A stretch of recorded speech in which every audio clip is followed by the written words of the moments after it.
ಇದೆಲ್ಲದಕ್ಕಿಂತ ಹೆಚ್ಚಾಗಿ ನೆನ್ನೆ ನಾನು ಹರಿಪ್ರಸಾದ್ ಅವರದೊಂದು ಹೇಳಿಕೆ ನೋಡ್ತಾ ಇದ್ನಪ್ಪ. ಅದೇನೋ ದಲಿತರು ಅಂತೇಳಿ ಸ್ತಬ್ ಮಾಡಲಿಕ್ಕೆ ಪರಮೇಶ್ವರ್ ಮೇಲೆ ಇಡಿ ಬಿಟ್ಟು ದಲಿತರಿಗೆ ಅನ್ಯಾಯ ಮಾಡ್ತಾ ಇದ್ದಾರೆ ಅಂತೇಳಿ ಅವ್ರು ಹೇಳಿರೋದು. ಹರಿಪ್ರಸಾದ್ ಅವ್ರಿಗೆ ಹೇಳಲಿಕ್ಕೆ ಬಯಸ್ತೀನಿ, ಇವತ್ತು ಪರಮೇಶ್ವರ್ ಈ ಸಂಕಷ್ಟಕ್ಕೆ ಒಳಗಾಗಿರ್ತಕ್ಕಂಥದ್ದು ಕಾಂಗ್ರೆಸ್ನ ಪ್ರಭಾವಿ ನಾಯಕನಿಂದಲೇ ಇವತ್ತು ಈ ಪರಿಸ್ಥಿತಿ ಎದುರಿಸ್ತಾ ಇದ್ದಾರೆ. ನಾನು ಅದರ ಹಿಂದೆ ಮುಂದಿಂದ ಈ ಏನು ನಡೀತಾ ಇದೆ ಇಡಿ ಅದರ ಬಗ್ಗೆ ಚರ್ಚೆ ಮಾಡಲ್ಲ.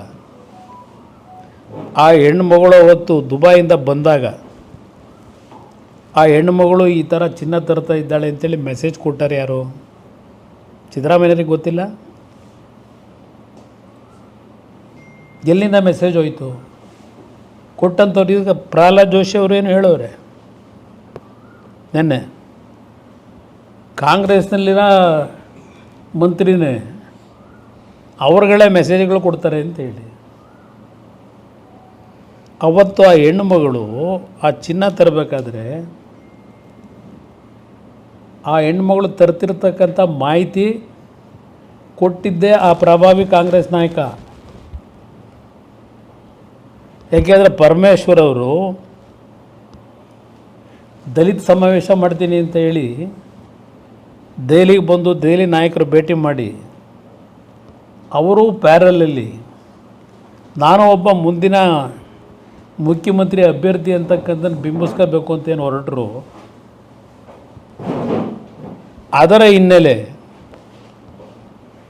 ಈ ಪ್ರಕರಣ ಪ್ರಾರಂಭ ಆಗಿದ್ದು. ಸಿದ್ದರಾಮಯ್ಯರಿಗೆ ಗೊತ್ತಿಲ್ವಾ? ಕಾಂಗ್ರೆಸ್ನವ್ರಿಗೆ ಗೊತ್ತಿಲ್ವಾ ಇದು ಈ ವಿಷಯ?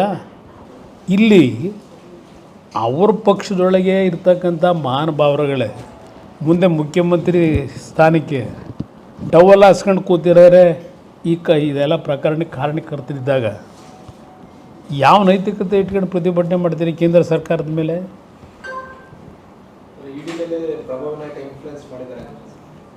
ಅವ್ರಿಗೆಲ್ಲ ನಾನು ಅದನ್ನೇ ಹೇಳ್ತಾ ಇರೋದು. ಮೆಸೇಜ್ ಕೊಟ್ಟರು ಯಾರೋ ಅವತ್ತು ಈ ಪ್ರಕರಣ ಹೊರಗಡೆ ಬರೋದಕ್ಕೆ. ಸಿದ್ದರಾಮಯ್ಯವ್ರ ಹತ್ರ ಇಂಟೆಲಿಜೆನ್ಸ್ ಇಲ್ಲ?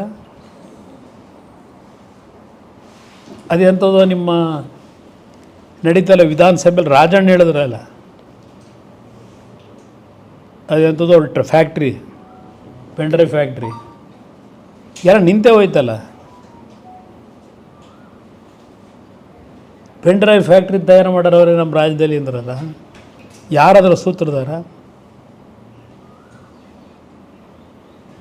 ಅವ್ರ ಮಗನಿಗೆ ಸುಪಾರಿ ಕೊಟ್ಟ ಅಂತೇಳಿ ಅವ್ರ ಮಗ ಈಗ ಕಂಪ್ಲೇಂಟ್ ಕೊಟ್ಟನಲ್ಲ ಮರ್ಡರ್ ಮಾಡಲಿಕ್ಕೆ. ಎಷ್ಟು ಜನ ಅರೆಸ್ಟ್ ಮಾಡಿದ್ದೀರಿ? ಏನು ಆ್ಯಕ್ಷನ್ ತಗೊಂಡು ಏನು ತನಿಖೆ ಮಾಡ್ತಾಯಿದ್ದೀರಿ?